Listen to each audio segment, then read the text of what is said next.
നോക്കൂ, കേരള സർവകലാശാലയിൽ പഠിക്കുന്ന വിദ്യാർത്ഥികൾ അവരുടെ കഴിവുകൾ കൊണ്ടാണ് ഈ പറഞ്ഞ NIRF റാങ്കിങ്ങിലും NAC അക്രഡിഷനിലൊക്കെ മുന്നോട്ട് വന്നത്. വിദ്യാർത്ഥികളാണ് സർവകലാശാലയുടെ അടിസ്ഥാനം, അല്ലാതെ ഭരണാധികാരികളല്ല.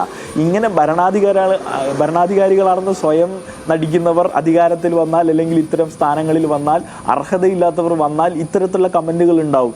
കാരണം വിദ്യാർത്ഥികളായിട്ടുള്ള ലക്ഷോപലക്ഷം വിദ്യാർത്ഥികൾ കൂടിയിട്ടുള്ളൊരു വിദ്യാർത്ഥി സംഘടനയാണ് SFI. ആ SFIയെ നോക്കിയാണ് ഞങ്ങളോട് ഗുണ്ടകളെന്നും, ഇപ്പോൾ ഗുണ്ടകൾ എന്നൊക്കെ വിളിക്കുന്നത് ഒരു വിദ്യാർത്ഥി സമൂഹത്തെ നോക്കി ഒരു വൈസ് ചാൻസലർ വിളിക്കുന്നത് എത്ര അരോചകമാണ്. നമുക്കത് കേൾക്കുമ്പോൾ തന്നെ അതിനൊരു ഭംഗിക്കുറവ് മനസ്സിലാവുന്നില്ലേ? അപ്പോൾ ഇതൊന്നും തിരിച്ചറിയാൻ പോലും കഴിയാത്ത ഒരു ഹൃദയവിശാലത അദ്ദേഹത്തിന് ഇല്ല എന്നുള്ളതാണ്. എത്ര മഹാരഥന്മാരായിട്ടുള്ള അധ്യാപകർ വന്നിരുന്നിട്ടുള്ളൊരു സ്ഥാനത്താണ് ഇന്ന് താൽക്കാലികമായെങ്കിൽ പോലും മോഹൻ കുന്നുമലെ പോലുള്ള ആളുകൾ വന്നിരിക്കുന്നതെന്ന് അദ്ദേഹം മനസ്സിലാക്കിയാൽ കൊള്ളാം. പൊതുസമൂഹം ഇതൊക്കെ കാണുന്നുണ്ട്. വിദ്യാർത്ഥികൾ സമരം ചെയ്തത് അദ്ദേഹം ഇന്നലെ ഒപ്പിട്ട ആ സർട്ടിഫിക്കറ്റിൽ ഒപ്പിടണമെന്ന ആവശ്യവുമായാണ്.